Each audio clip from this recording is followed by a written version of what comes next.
Gaspol menggagas politik, kita masih berbincang bersama calon anggota legislatif DPR RI dari Partai Perindo, Dapil 1 Jawa Barat nomor urut 3, Bapak Joni Toat, dan juga ada caleg DPR RI dari Partai Golkar, Dapil 1 Jawa Barat dengan nomor urut 4, Ibu Atalia Praratya. Dari kedua calon anggota legislatif ini juga kita ingin mengetahui bagaimana kedua caleg ini bisa membuat para pemilih pemula ikut andil dalam partisipasi pemilu 2024. Saya ke Pak Joni terlebih dahulu. Pak Joni, seperti apa upaya yang nanti akan terus dilakukan selama terutama masa kampanye hingga 10 Februari mendatang agar para pemilih pemula ini hadir dalam menggunakan hak suaranya? Kalau saya sendiri punya keyakinan pemilih pertama untuk tahun ini akan hadir dari kalangan milenial seperti itu. Apalagi yang pertama, menurut saya mungkin mereka merupakan sejarah juga. Seperti kita mendapatkan SIM pertama, KTP pertama. Nah, tinggal kita mengedukasi bagaimana mereka tahu apa yang harus dikerjakan setelah milih itu, siapa yang harus dipilih. Kalau untuk sosialisasi seperti itu, kami sudah berjalan. Tidak hanya sekarang, tidak waktu saya kampanye, saya kebetulan ini wakil ketua dari Forum Pembauran Kebangsaan, ketuanya Cepopong. Saya ikut keliling ke sekolahan-sekolahan SMA untuk pemilih pemula juga. Jadi untuk berbondong-bondong datang ke TPS dan tidak golput. Nah, itu saya meyakini mereka akan hadir. Bagaimana agar mereka tidak apatis soal politik, Pak? Saya rasa mereka tidak apatis juga dan mereka sangat kritis, apalagi pada saat ini IT sudah maju dan mereka banyak melihat. Kenapa?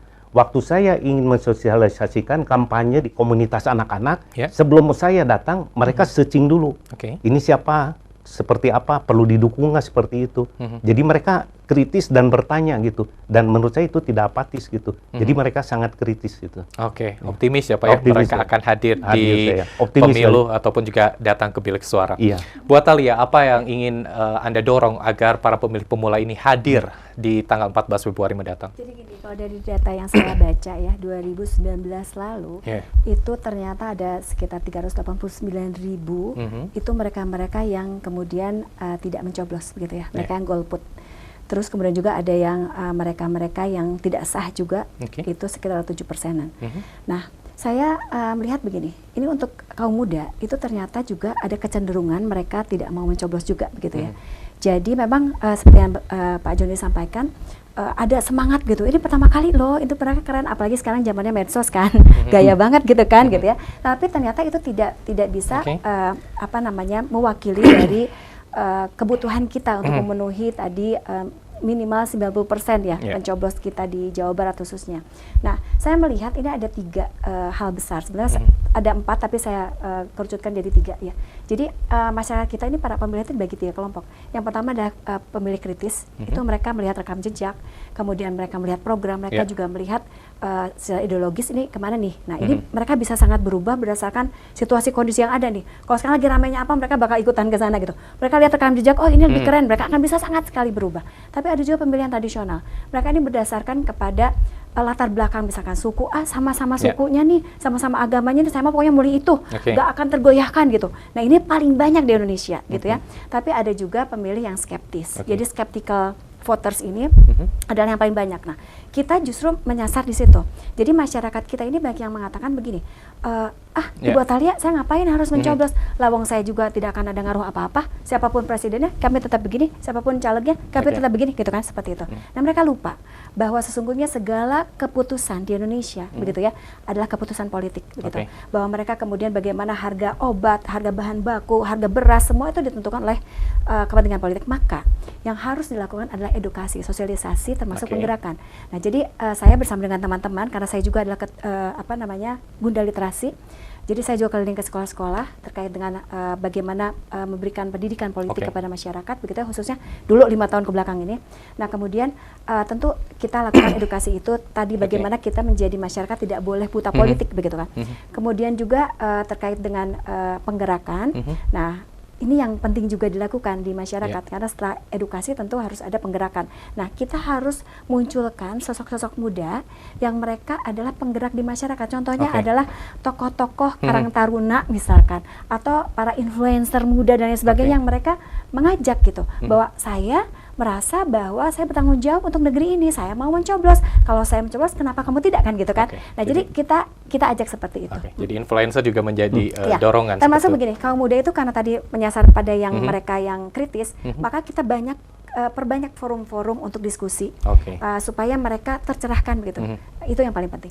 Baik, itu dia upaya-upaya agar para pemilih pemula ini juga hadir dalam pemilu ataupun juga mencoblos di tanggal 14 nanti. Ini karena keterbatasan waktu, sebetulnya saya ingin berbincang lebih banyak ya untuk menggali lebih dalam, tetapi karena keterbatasan waktu, terakhir saya berikan kesempatan ke masing-masing calon yang ingin disampaikan singkat saja kepada masyarakat Jawa Barat. Saya akan mulai terlebih dahulu dari Bu Atalia, silakan.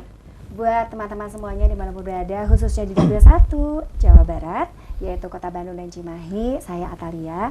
Saya berharap bahwa teman-teman semakin tercerdaskan pada saat ini, begitu ya, bahwa memilih calon legislatif itu tentu harus lihat rekam jejaknya. Lihat apakah mereka punya pengalaman atau tidak, apakah mereka pernah menyentuh masyarakat sebelum masa kampanye ini, begitu ya, termasuk apakah mereka punya kapasitas, kapabilitas untuk menyalurkan aspirasi bagi Bapak Ibu Akang Teteh semuanya. Terakhir saja, pantun saja dari saya.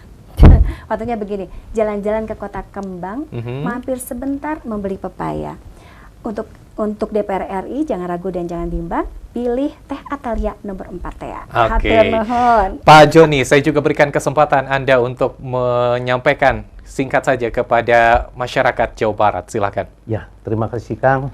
Jadi saya ini dalam rangka ikhtiar, tapi saya berjanji, saya tidak berjanji untuk membuat program atau apapun, tapi saya berjanji yang sebaliknya. Saya tidak terpilih pun, saya akan berbuat tetap untuk masyarakat.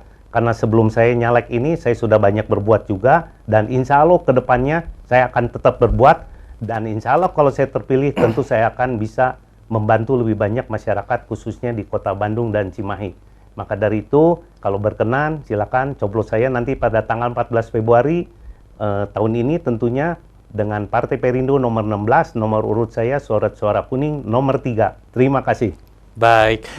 Bapak Joni Toat, caleg DPR RI dari Partai Perindo Dapil 1 nomor urut 3, dan juga Ibu Atalia Praratya, caleg DPR RI dari Partai Golkar Dapil 1 dengan nomor urut 3. Silakan Anda nomor urut 4, mohon maaf, silakan Anda pilih salah satu, ataupun juga tentunya juga ini menjadi pertimbangan dari Anda, baik itu Ibu Atalia dengan nomor urut 4 dan juga Pak Joni nomor urut 3 pada tanggal 14 Februari 2024 nanti, atau tepat di hari Rabu. Karena 5 menit Anda di bilik suara akan menentukan 5 tahun Indonesia ke depan. Dan tentunya pastikan Anda selalu menyimak program kami dalam program Gaspol. Terima kasih Ibu Atalia, terima kasih Pak Joni sudah hadir dalam program Gaspol. Sukses terus untuk pencalonannya, dan nanti ketika sudah mungkin mudah-mudahan ya Bapak dan juga Ibu terpilih, tentunya kita akan berbincang dan mengorek lebih lanjut tentunya untuk perjuangan masyarakat Jawa Barat. Terima kasih, hatur nuhun. Hatur nuhun.